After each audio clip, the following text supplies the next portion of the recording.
좋은 아침입니다. 오늘은 8월 5일 수요일입니다. 즐겁고 감사한 하루 되시기 바랍니다. 오늘은 이사야 17장 말씀을 보게 됩니다. 본문에서 시리아와 북왕국 이스라엘이 연합한 시기는 7장에 언급이 되었던 그 시리아와 이스라엘 동맹 시기라고 보여집니다. 그래서 이사야 선지자가 사역할 때는 그 사역 초기라고 볼 수가 있죠. 이 두 왕국 모두 아시리아의 지배 속에서, 아수르의 지배 속에서 고통을 받았습니다. BC 732년에는요, 다마스쿠스가 무너졌고, 721년에는 그 당시 이미 영토가 축소된 후였던 이스라엘이 이 아시리아에 정복당했고요. 사마리아 역시 파괴됐습니다.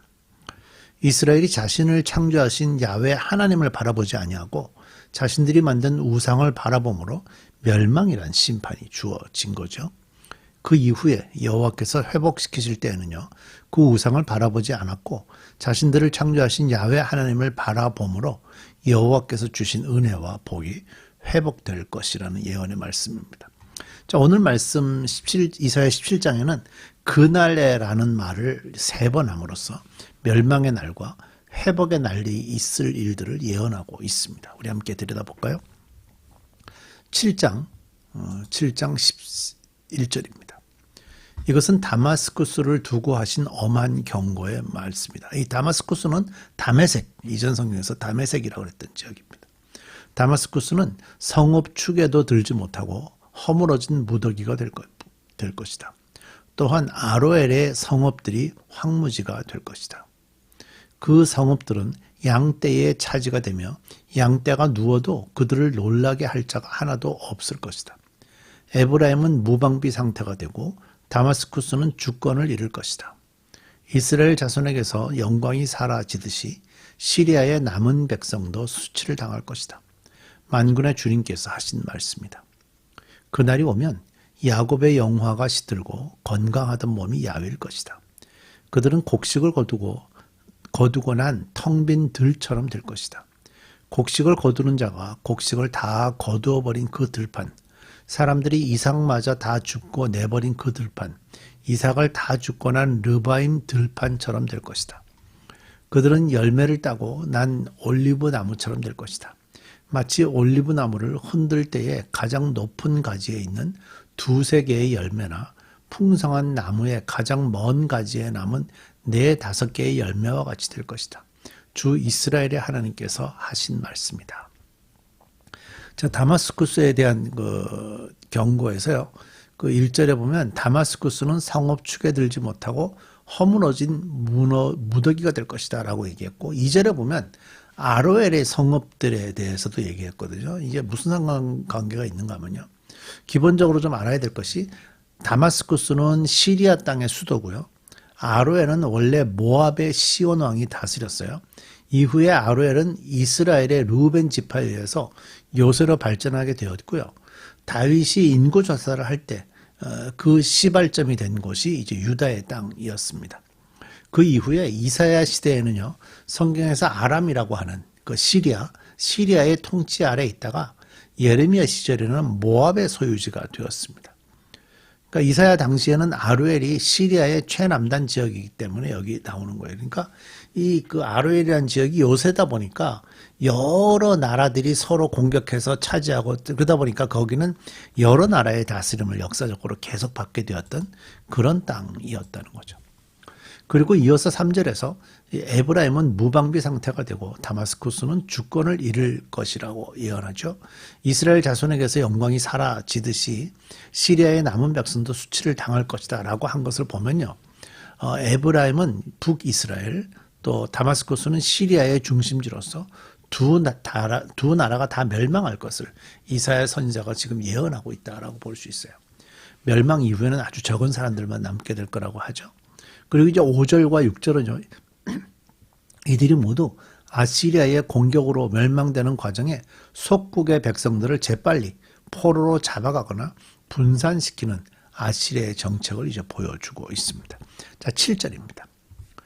그날이 오면 사람들은 자기들을 지으신 분에게 눈길을 돌리고 이스라엘의 거룩하신 분을 바라볼 것이다.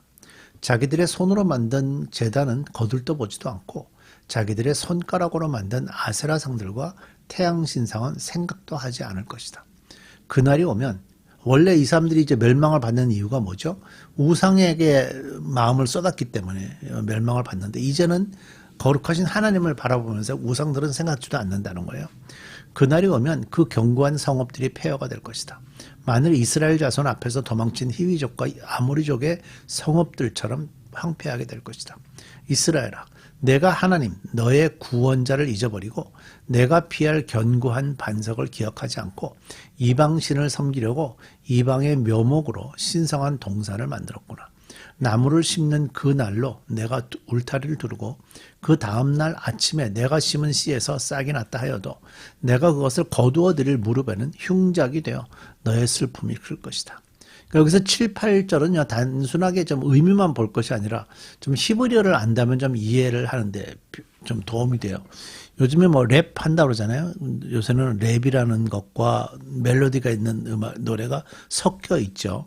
근데 랩을 할 때 가장 중요한 것 중에 하나가 라임을 맞추는 거더라고요. 그래서 이렇게 한 프레이즈가 끝날 때마다, 한 소절이 끝날 때마다 뒤에 나오는 그 발음이 똑같은 것들을 이렇게 나열하게 되죠. 근데 히브리어 성경은요, 이미 그 옛날에 쓰여진 이 히브리어 성경에는 이 라임이 많이 나옵니다. 히브리어를, 하나님이 그 히브리어를 통해서 그런 표현들을 아주 많이 하셨어요. 그래서 예를 들면 7, 8절에도 여기 나타나고 있는데 제가 좀 읽어볼게요. 그날이 오면 사람들은 자기들을 지으신 분에게 눈길을 돌리고, 눈길을 돌린다는 발음이 쏴 이런 발음이거든요. 이스라엘의 거룩한 분을 바라볼 것이다. 바라볼 것이다를 라, 처음에 쏴, 그 다음에 라, 그 모음이 똑같죠. 자기들의 손으로 만든 마쏴, 그 만들었다는 말이 마쏴. 제단들은 거들떠 보지 않는다. 그 말을 쏴. 자기들의 손가락으로 만들었다. 그 만들었다는 아쏴. 그 다음에 아세라. 아세라는 우상 중에 하나죠. 그 아세라도 그 발음이죠. 아세라 상들과 태양 신상은 생각도 하지 않을 것이다 할 때 라. 그러니까 쏴, 라, 마쏴, 쏴, 아쏴, 아세라, 라. 이런 식으로 그 리듬, 그 운율을 살려놓고 거기에 맞는 라임을 만들어가는 그런 것들을 좀 볼 수가 있는데요. 이미 여기에 나오는 것들을 하나님께서 이런 식으로 그 멸망의 날에 견고한 에브라임과 아랍의 성읍들이 다 무너지고 이제는 하나님께로 돌아와서 우상들은 쳐다보지 않을 것이다. 이런 것들에 대해서 하나님이 이렇게 표현을 하고 있다. 그런 말씀인 거죠. 이렇게 멸망받는 이유는 뭐냐? 10절에서 이렇게 말씀하는데요. 내가 하나님 너의 구원자를 잊어버리고 내가 피할 견고한 반석을 기억하지 않고 또 이방신을 섬기려고 이방의 묘목으로 신성한 동산을 만들었다라는 옆표현. 그 이방신을 섬긴다는 말이 의지하지 말아야 할 인간관계를 중심으로 살아가는 거죠. 동맹관계죠.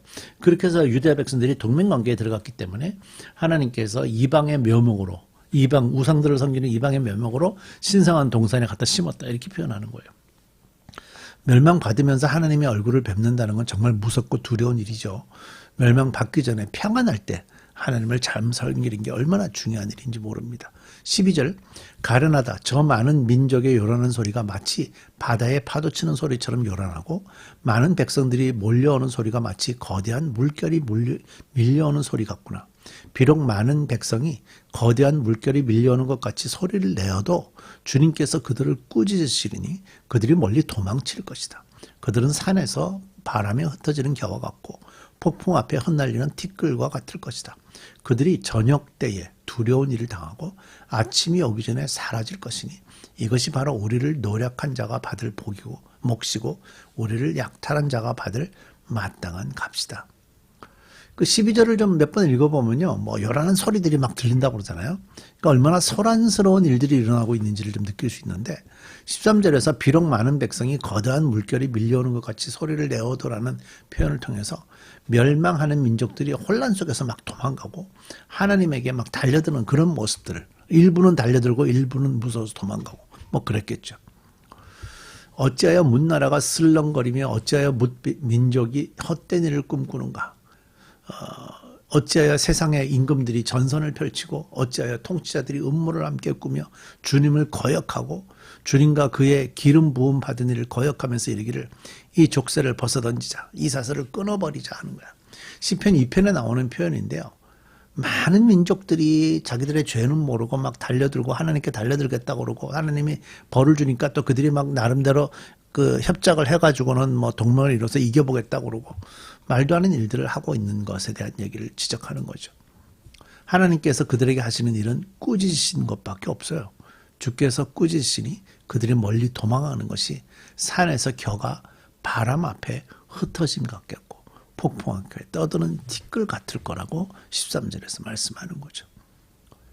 우리가 정신이 있을 때, 우리가 앞뒤를 좀 분간할 수 있을 때, 우리가 그리스도인으로서 자각이 있을 때 좀 더 우상적으로 마음을 쏟는 것이 아니라 세상적으로 마음을 쏟는 것이 아니라 하나님께로 우리의 마음을 믿음을 쏟아가는 그런 저희들 되기를 바랍니다. 우리 기도하십시다. 우리가 손으로 만든 그 세상의 것들을 섬기지 않고 하나님을 예배하게 되었고 하나님을 창조주라고 왕이라고 믿게 된 것은 놀라운 은혜입니다. 우리가 좀 이렇게 평안할 때, 나름 좀 믿음을 배워갈 때 이렇게 하나님께 나가게 하시고 세상의 것들이 우리에게 영향을 줄 때마다 과감하게 끊고 오직 하나님의 다스림 안에 있는 저희들 되게 해 주옵소서. 예수님의 이름으로 기도드립니다. 아멘.